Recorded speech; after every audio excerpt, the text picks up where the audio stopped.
ɗo e limi potoji lampaji ɗo e wuure he nanara woni lampaji ala wonde ko potoji ɓoli tan dari ɗo de ɗum kam ko non ɗum kam kala ɗo jiiɗa limbere kam gonɗo huɓɓi galle mum non e ɗum d'accord ɓennu tan Demba to kam tinno dembote il faut ko pamutiren par ce que ɗum ɗon joni éclairage public o yimɓe fof mballodirta rowane en 2021 maire o soodi ɗo 50 lanterne capanɗe joyi lanterne 50 lanterne lanterne woni ɗum ɗoji lampaji ɗum ɗo jamɗe ɗi capanɗe joyi lanterne so waɗama e wuuro no foti leerde o soodi ko 4 carton d' ampoule aji ko ɗum ari ɗo waɗa e wuuro he foof mais hande sa ƴeewi tawata kañum foɗi kelama non ɗo mburlu woni ko burli woni helama attends burlude woni helama sabi helama bay ko jidda wiide ko yimɓe jiɗa ko leerni non wona non mi yani yimɓe jiɗa ko leeri non sabi helama bay ko yimɓe jiɗa ko leerni mais attends sa nani mi wimo noon ba jogi hen des preuves ada min ko kam wonen ko burli kam wonen kam d'accord je suis d'accord mais ko burli ko yo wayle je suis ne changer il est changé min de lewru fo mi ara ɗo non il est changé minen kam min goni ko oto bangé lakara ni ɓer e mo wonke courant o wi mon mo régler problème mon définitivement en 2020 ha voilà ha dañi donc on problème extension électrique ma waɗi jiida éclairage public woni kalɗa ɗo joni ko change de emploi aji waɗi noon mais il faut nanni kadi ballal holko mbiyata ballal ko yimɓe yo soit conscient que lumière o ko pour wadde sécuriser wuuro ngo wona wadde entrave yimɓe yo mbaɗ démarche uji mum jiɗɗo foof jogui liberté mum yo waɗ ko yiiɗi wadde yo waɗ ngayel ñippo ko yiiɗi foof kono quand même yoɓe goppu heddiɓe yiɗɓe lumière ɓe keeɓa lumière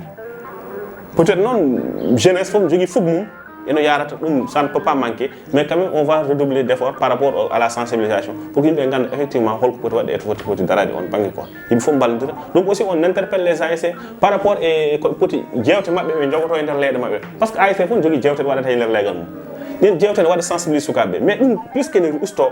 an aɗa andi collecteur uji mawɗi ko noon ɓe gonata ASC souvent jooɗo tan waɗa leygal mum waɗa jewte jotta ko une semaine mbaɗani 2 jewte nden jewte noon ɗum waɗata conscientise sukaɓeɓe routine ɗum aux normes civiques ɓe ganda ɗum ɗo foti neɗɗo foti wadde ɗum ɗo woni ko neɗɗo fota wadde ɗum c'est très important dans un quartier plus particulièrement ASC joni kam ko nan ɗon tan ko Allah andi yoni oui ASC joni probléme o koko mbimami ko ɓe kalfina mairie ji ɗi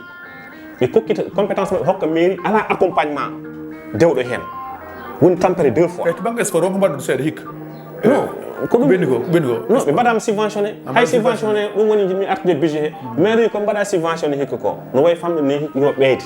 hikka ɓe kokkama mais mo wuuri subvention o nawma ha 3 millions pour les ASC équipe fo walla non kamɓe fof ko 3 millions kamɓe keeɓi 3 millions kamɓe fof 3 millions haydara non Demba woto ngabbin ɗo 3 millions e ASC Hounare mbay fode fof ɗum wonani haydara non mais hitande fof le fait que ɓeyda hen hay sono ko 100 000 francs c'est des efforts parce que hoto yejjidde ko an wi compétence uji wona kamɓe tan il y a 9 compétences goto foof no foti yiide hen hoore mum donc ɗum ballodira tan quoi donc voilà un peu on so ɓenni vraiment ko ɗum woni d'une manière ɗiɗo nayyi ɗi limtanmami ɗi woni ɗum yiiɗi daranade pour hikka quand même vraiment wona projet makko de chose d' accord ko weltare Demba Diong saabu émission eɗen mbawi wiide en mbaɗi émission ngaji tati mataw ko jeeyede hen yidde accude yimɓeɓe paama tigui ko haalte ko nde tawno ko minen goni yahata iyata en addata en ene wawi wonko heewi ko neɗɗo o nanata direct kono kadi neɗɗo ko bandu men goni noppi muɗum wonko neɗɗo wawi haalde e yesso neɗɗo o kono kadi wonko ganduɗa haalat tan ko caggal eywa mboɗo sikki hannde heewɓe dañi heen famamuya sa huccitno hannde golle kam bon commune kam haydara ngol ɗon ɗo so tawi en kaalat goonga ade koye ma kuccinmi ko commune o kam rien 0 plus 0 égal à 0 ko niɓɓit tan sa huccitno daro mi haalat non mi haalat non commune o wima commune on a une commune référence commune référence woni commune jeeɓateɗo mo ngannduɗaa hannde yimɓe fof ina jeeɓamo e ɓeyde ngala haaju yeɓon commune Hounare ɓeyde ngala haaju hol bagge mami jeɓata Hounare jogii haaju hol bagge mami jeɓata Hounare jogii haaju Hounare hol bagge mami jeɓata Hounare muñ mi walluma mbeddaji moon laaɓay muñ mi walluma on pitara mbeddaji laaɓay mais photo koye moon onon les jeunes onon les hommes ka jeune hono foti bonndira men an non ka jeune ka jeune wona wadde relancer émission mo ko wona relancer de ko mbiɗa ko on a rien haydara onon beddaji laaɓani oɗon daara beddaji ɗi moni kala koko wela waɗa hen moni kala ɗo wela asata e nder bedda waɗa hen foos oɗon daara ɗum nangue hoore kar on ngala lumiére aɗa faami ɗum wona ɗum koye banggue fonctionnement ji a far systéme walluma ko kalɗa ɗo ko banggue investissement accuma kala jiɗɗa haalde ko mbaynoɗa wonat interpelle mbiɗa ko min ligga kay batte eyyi maccuɗa mi joni maccuɗa kala jiɗɗa haalde ko sa pari mbaynoɗa non min il faut mi joni kam wonani juuɗe Allah gommi koye juuɗe ma mataw eyyi joni kam vraiment le fait que yon min ligga kay batte ɗum aɗa andi ɗum kam c'est absurde quoi min mba an tagat ɗum noon hoddi ko wona hunde wonde heddi noon ko neɗɗo sa yiiɗa yiide tan a yiyata mi haalat est ce que mbeɗa ƴil en laaɓi non bedda ɗum ko banggue mbiɗa kam ko beddaji woppi jabuma e beddaji hen tawde ko ɗum woni banggue ligguey ɗum ko banggue ɗum ko assainissement salubrité ko hen jeyaran hen jeeya y a des efforts qui ont été faits effort aji muñ walluma maire d' abord avant ni ko somi wani walla ɗo affaire maire o soodani ɗo charrette aji maire o soodi ɗo charrette o soodi ɗo charrette aji wadde hen ɗum ɗoji mumen pour yo yimɓe mbaw yaade ene pitta beddaji ɗi ko haɗi ɗum fitede kila faute joni non à qui la faute le maire c'est vous non au contraire non parce que onon cooni sarraji on mbi yimɓe warsesem wallu il faut mbaɗɗon yimɓe no liggoto warsesem walluma o cooni sarraji on dokki yimɓe moɗon yo jaa ene mbaɗi ɗum transport mboɗon walluma wona ɗum ko sakkete ade ko sakkette somi va adde sarraji koye munen sarraji koye munen codaɗi ɗi jomumen kutorgo ko galleji munen neɗɗo so hokkima mais ɗum ko onon poti rewidade neɗɗo ko rokkira ko waɗa ɗum so waɗani ɗum itte ɗon faare ɗo foti waɗede ɗum so onon non maire kanko ko responsabilité ji o jogui o ƴetti responsabilité o waɗi ɗi chargé les responsables des quartiers o waɗi ko des commission ne woodi au niveau de la mairie mais commission ji ne woodi au niveau des quartiers o waɗama responsabilisé ɓen ɗon ɗum ko légal ngal ƴettata responsabilité ji mon parce que légal aussi il faut que dañen responsabilité min so maire addani kam hande légal am charrette aji brouette aji extra tout le matériel nécessaire préventif pour nettoyer les rues nanay légal am alors mo halfina o ñande fof mboyi légal ngal mais mi yahat chef de quartier o mi yahat délégué de quartier o mi monsieur Samb monsieur Demba ande légal ngal en kokkama matériel mais minen komin jii ko fani ko ni min jiɗiri ɗum ko responsabilité légal ngal so leggal waɗa ɗum onon kalfi neɗɗo on mbawi ɗum jiirtuji fewe wadde o arti omo jeeya e maire uji guiɗiɗo signinde kanko le maire omo jeeya le maire qui a guiɗiɗo signinde convention partenariat woni intercommunalité entre les communes pour l'assainissement pour laaɓal wuro ngo omo jeeya maire guiɗiɗo signinde ɗum kanko il est pour cela adan ko ɗum nafata ɗum joni ko appel ne woodi ko ganduɗa ɗum hay an aɗa wawi wadde ɗum un promoteur un simple promoteur vient à Hounare dire que moi j'ai mes moyens j'utilise mi waɗa utiliser mi ƴetta saleteji mon ɗi foof mais ko min yoɓata ɗum aɗa andi ne waɗi ko wiyete TOM taxe sur les ordures ménagers on ɗon taxe